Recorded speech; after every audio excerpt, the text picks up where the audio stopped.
Hai, perkenalkan saya Fermiadi Ningrum. Di sini saya akan membahas tentang mesin virtual dan virtualisasi klaster, yang dimana adalah teknologi yang memungkinkan pengguna untuk mengakses dan menggunakan sumber daya komputasi dari mana-mana tanpa perlu ada perangkat fisik yang terpasang di antar muka pengguna. Dan ada beberapa poin mengenai mesin virtual dan virtualisasi klaster. Yang pertama ada mesin virtual. Mesin virtual adalah suatu bentuk atau versi virtual dari sesuatu seperti sistem operasi, perangkat storage, atau sumber daya jaringan. Mesin virtual memungkinkan pengguna untuk menjalankan sistem operasi dan aplikasi tanpa perlu ada perangkat fisik yang terpasang di antar muka mereka. Selanjutnya, poin yang kedua, virtualisasi cluster adalah penggunaan teknologi virtualisasi untuk mengelola dan mengakses perangkat dalam klaster komputer.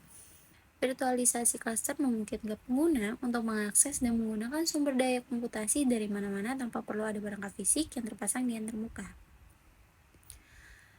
Poin yang ketiga yaitu pusat data. Pusat data merupakan tempat penyimpanan, edit, dan akses data secara mandiri. Dalam konteks virtualisasi, pusat data bisa disebut sebagai storage virtual, yang adalah suatu jenis penyimpanan data yang memungkinkan pengguna untuk mengakses dan mengelola data mereka secara pribadi tanpa perlu ada perangkat fisik yang terpasang di antar muka mereka. Poin selanjutnya adalah kelebihan virtualisasi. Virtualisasi memungkinkan pengguna untuk mengakses dan menggunakan sumber daya komputasi dari mana-mana tanpa perlu ada perangkat fisik yang terpasang di antar muka mereka, sehingga dapat menghindari biaya dan kompleksitas yang terkait dengan pembiayaan dan pemeliharaan perangkat fisik. Penggunaan dalam berbagai aplikasi.